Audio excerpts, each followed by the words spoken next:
जन समस्या तक वो नहीं जा रहे हैं, वो ठेकेदारी के लाइसेंस के लिए वो कर रहे हैं। अगर टाइगर जयराम महतो का एक बाल भी नोचा गया ना, पूरा झारखंड में आग का लहरेगा और उस समय कोई बचाने वाला नहीं रहेगा। जितना जयराम दादा आए तो कोई जादूगर नहीं है, बदलाव हो रहा है, धीरे धीरे बदलाव हो रहा है। सभी लोग शिक्षित नहीं है, जितने लोग शिक्षित वो समझ चुके हैं। अशिक्षित जो लोग हैं, थोड़े कम पढ़े लिखे हैं, उनको भी जगाया जा रहा है और आने वाले 2024 चुनाव में जेबीकेएस अपना पराक्रम रूप दिखाएगी। बस भाषा खतियान, भाषा खतियान। अब खतियान के नाम पे तो कुछ किए नहीं, बगल में खेसारी लाल 22 लाख लेके आ रहे हैं, वहाँ पे तो जाके जेबीकेएस क्या कर रही है? अपना नाम क्या सिर्फ भाषा खतियान संघर्ष समिति लिखने से होता है? गिरिडीह लोकसभा क्षेत्र में जेबीकेएस का परचम लहराएगा और जयराम दा एक विचार बन के आए हैं और उनके विचार को गाँव ये हर प्रत्येक परिवारों में उनका विचार पहुंच चुका है। इधर दामोदर नदी के कोरा में मीटिंग कर रहे हैं, उसका पॉजिटिव रिजल्ट आएगा, क्योंकि लगातार देखा जा रहा है कि आपके विपक्षी पार्टी, जब आप लोग टूसू प्रोग्राम कर रहे हैं तो विपक्षी पार्टी कहीं ना कहीं षड्यंत्र रच रही है कि आपका प्रोग्राम सक्सेस ना करने दिया जाए। नमस्कार। जब भी नया साल आता है तो नया उम्मीद, नया सपना लेकर के आता है। इसी क्रम में आज हम लोग दामोदर नदी के किनारे में है, दामोदर नदी के तट पे है, दामोदर नदी के कोरा में है। आज जेबीकेएस बेरमो विधानसभा के द्वारा एक कार्यक्रम ऑर्गेनाइज किया जाता है वनभोज का। इस कार्यक्रम में बेरमो विधानसभा के मुख्य लोग रहते हैं, साथ में अन्य विधानसभा के लोग भी रहते हैं। देख सकते हैं कैमरा के माध्यम से यहाँ पे बेरमो विधानसभा, साथ में कसमार से भी लोग यहाँ पे आए हुए हैं और ये लोग वनभोज बनाने के लिए आए थे। इसी क्रम में डहरे टूसू का जो प्रोग्राम किया गया है नवाडी में, उस पर भी विचार विमर्श हुआ और 2024 में हम लोग कैसे जयराम महतो को सांसद बनाएंगे गिरिडीह लोकसभा क्षेत्र से, इस पर भी विचार विमर्श हुआ, मीटिंग हुआ। तो आइए यहाँ के लोगों से जुड़ते हैं और बात करते हैं कि ये जो मीटिंग किए थे, ये जो वनभोज किए थे, इसका मूल मकसद क्या है। सबसे पहले जोहार कुलदीप दा। जोहार दादा, आपको जोहार करता हूं और आपके जितने भी दर्शक गण हैं सबको जोहार। नया साल है, 2024 साल है, 2024 साल इलेक्शन का साल है, लोकसभा चुनाव है, विधानसभा चुनाव है। आप लोग वनभोज के बहाने आप मीटिंग वगैरह कर रहे थे, क्या कुछ बातें निकल करके सामने आई? देखिए, हम लोग वनभोज के माध्यम से यहाँ बैठे हैं और आगे की जो रणनीति हुई कि हम लोग कैसे चुनाव को लेकर कैसे रणनीति बनाए और आने वाला चुनाव में हम लोग कैसे, जो कि यहाँ पर जो भी उम्मीदवार हैं उसको कैसे हराया जाए, उस पर विचार विमर्श किया। जी बिल्कुल। अभी वर्तमान में जो कैंडिडेट है और जो पूर्व में सांसद रह चुके और जो भविष्य में सांसद बनेंगे, सभी लोग आप लोगों के टारगेट करते हैं और टीका टिप्पणी करते हैं। उन लोगों से आप लोग कैसे फाइट करिएगा, क्योंकि धन बल जन बल सब उनके साथ है। आपके फेवर में ज्यादा जन बल भी नहीं है, धन बल भी नहीं है, लेकिन भीड़ जुट जाता है। देखिए दादा, जो पहले के उम्मीदवार थे और बाकी की जो अभी जो हमारी पार्टी से जो चुनाव लड़ेंगे, दोनों में बहुत फर्क है। क्योंकि अगला जो चुनाव जीत कर आए, हम लोग बड़ी ही विश्वास के साथ उन्होंने विधानसभा और लोकसभा भेजने का काम किया, लेकिन मुकर्ता के साथ हम लोग को वो जो बातें हैं उन्होंने ना विधानसभा पर रखा ना लोकसभा पर रखा। बेरमो विधानसभा क्षेत्र में हमेशा पलायन और विस्थापन का सबसे बड़ा समस्या है। यहाँ पे जो है कि अभी विधायक भी है वो बाहरी है, कहीं ना लोकल लोगों का जो जनसंख्या है लेकिन डोमिनेंस नहीं है। तो इन चीजों को आप किस प्रकार से देखते हैं? देखिए, कहने का मतलब है लोग अगर नहीं संभले, कहने का मतलब है 20 से 25 साल तक जो भी यहाँ का विधायक रह चुका है, 20 से 25 साल उन्होंने राजनीति किया और यहाँ के जो भी विस्थापित लोग हैं उसको सिर्फ ठगने का कार्य किया गया है। और 2-4 मैं उन चमचों को भी कहना चाहता हूं जो उनकी पार्टी में रहते हैं, वो लोकल लोग भी हैं, उनको भी मैं समझा देना चाहता हूं कि इस बार जो जंग होगी बहुत बेहतरीन जंग होने वाली है, आर पार की लड़ाई होगी 2024 चुनाव में। आप लोग वोट काटने के लिए खड़ा हो रहे हैं कि जीतने के लिए खड़ा हो रहे हैं? देखिए दादा, ये कोई चुनाव लड़ता है तो कोई ये निष्कर्ष नहीं निकलता। अगर किसी को पता रहता कि हम अगर जीते हुए रहते तो उसको मेहनत करने का जरूरत ही नहीं था। कहने का तात्पर्य यह है कि अगर हम लोग 2024 में चुनाव में आएंगे तो 100% अपना पूरा दन और बल के साथ आएंगे, उतरेंगे और मुंहतोड़ जवाब देंगे उसको कि आज जो 25 सालों से तो आपने जो यहाँ पर बेरमो विधानसभा में राजनीति किया है, सिर्फ और सिर्फ विस्थापित लोगों को और यहाँ के जो मूलवासी और जो आदिवासी है उनको सिर्फ ठगने का कार्य किया गया है। 2 साल का जो आंदोलन हुआ, जन जन तक ये आंदोलन पहुंचा है और वो जान चुकी है कि कौन मेरे हित की बात करता है और कौन यहाँ की हम लोग की जो हमारे जो गरीब और जो ग्रामीण लोग हैं उनको सिर्फ तहस नहस कौन करता है, ये सारी बात हमारे ग्रामीण को पता चल चुका है। झारखंडी भाषा खतियान संघर्ष समिति, आपका समिति का ही नाम में है भाषा संस्कृति लिखा हुआ है, ठीक है। आपके संस्कृति को लगातार उजाड़ा जा रहा है, बाहर से स्टार बुलाया जा रहा है, लाखों रुपया का प्रोग्राम कराया जा रहा है, खर्चा किया जा रहा है, लेकिन आप लोग अपनी संस्कृति को बचाने के लिए क्या कर रही है? जेबीकेएस क्या कर रहे हैं? मोटा मोटी झारखंड को गर्दन तक निगला गया था। कोई भी बदलाव, अगर 20 से 25 साल झारखंड को लूटा है, बदलाव में भी समय लगेगा।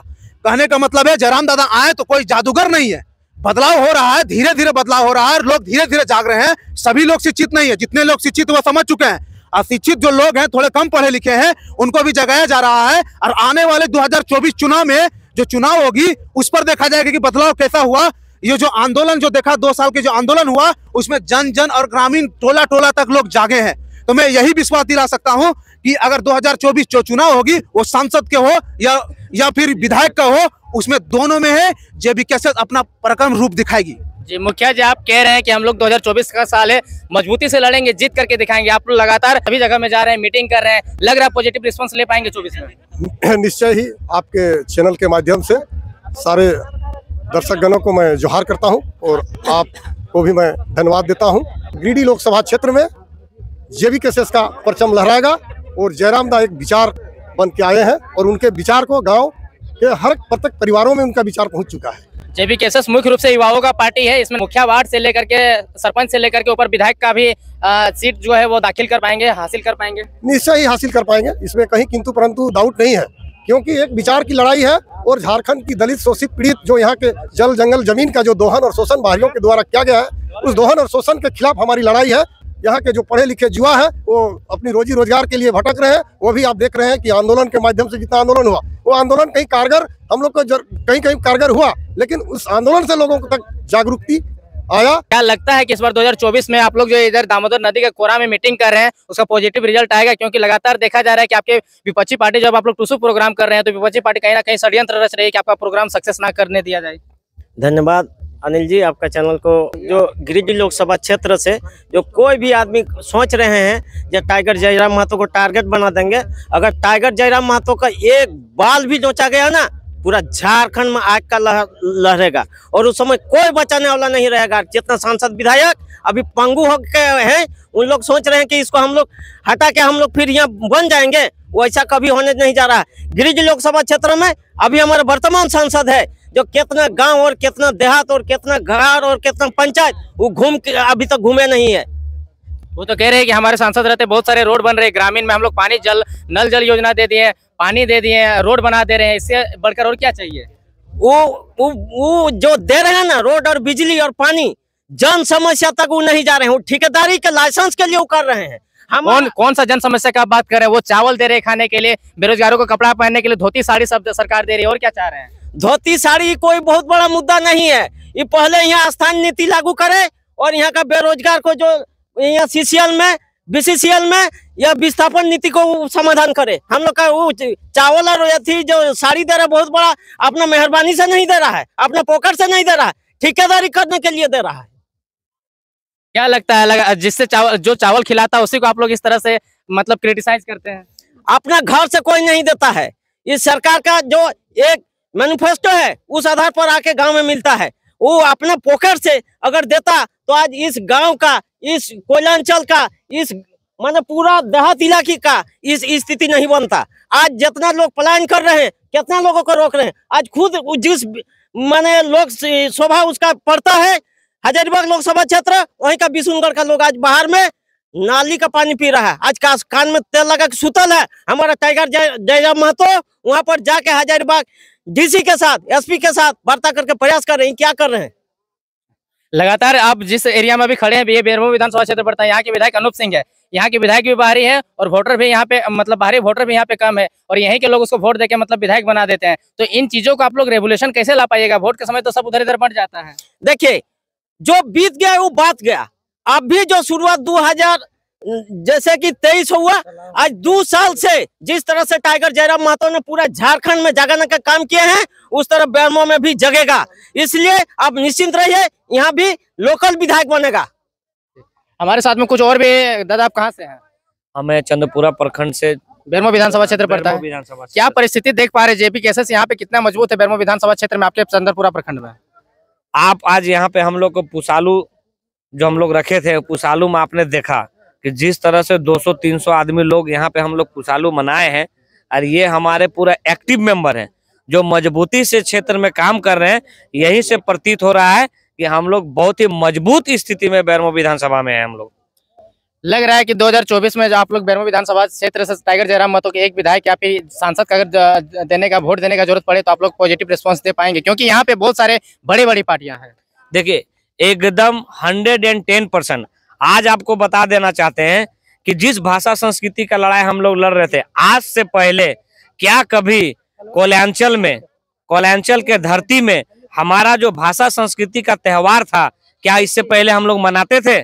आज ये बदलाव देखने को मिला। 2 साल में जिस क्षेत्र से हम लोग विस्थापित होकर बाहर निकले थे, आज वहीं पे हम लोग अपना भाषा और संस्कृति को उसी शहर में स्थापित कर रहे हैं। यही तो है परिवर्तन और यही आपको रिजल्ट देगी 2024 में। और आपके मीडिया के माध्यम से एक बात बोल देना चाहते हैं कि जिस तरह से हमारा भाषा, संस्कृति, सभ्यता और हमारा जल जंगल जमीन को जो लूटा गया है, आपको बता देना चाहते हैं कि यूपी में आप सुने होंगे नोएडा में ट्विन टावर गिरा था, अवैध तरीके से निर्माण हुआ था।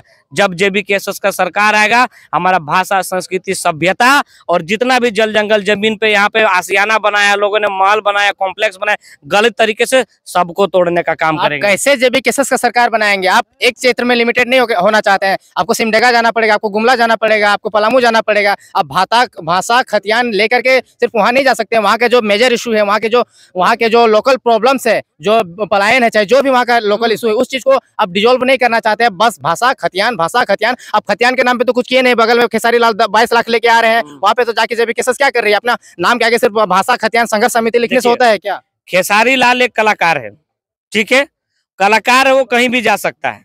लेकिन वहां का समिति से हम बार बार एक रिक्वेस्ट करेंगे कि वहां का समिति से रिक्वेस्ट है कि हमारा भाषा, संस्कृति और कल्चर को लेके वहां पे प्रोग्राम हो। खेसारी लाल हमारा झारखंड को लेके गाना गाए और वहां का समिति से यही कहना चाहेंगे कि अपने झारखंडी कलाकारों को भी आगे लाए, उसको भी प्रमोट करे। सर मेरा सवाल है कि झारखंड में बाहरी संस्कृति हावी हो रही है, बिहार की संस्कृति हावी हो रही है, उसको लेकर के जेबीकेएसएस का क्या स्टैंड है? हाँ, हमारा स्टैंड क्लियर है। हम लोग 2024 आ गया, हम लोग चुनाव लड़ रहे हैं और चुनाव में जो हमारा पहचान की बात है, स्थानीयता की बात है, उस स्थानीयता का लड़ाई लड़ेंगे। हम लोग नियोजन नीति का लड़ाई लड़ेंगे, हम लोग विस्थापित का लड़ाई लड़ेंगे। हम लोग जो भी यहाँ का जो जल जंगल जमीन का समस्या है, यहाँ का जो भी नियोजन का समस्या, जैसे अभी होमगार्ड का समस्या है, हम लोग आज भी आंदोलनरत है।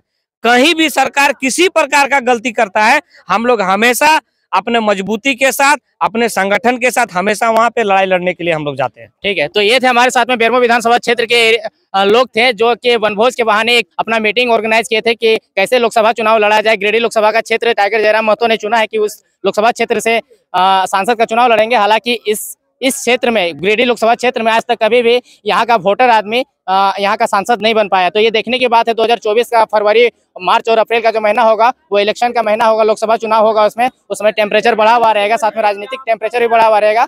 तो ये रिपोर्ट कैसा लगा आप कमेंट सेक्शन में हमें बताइए। धन्यवाद।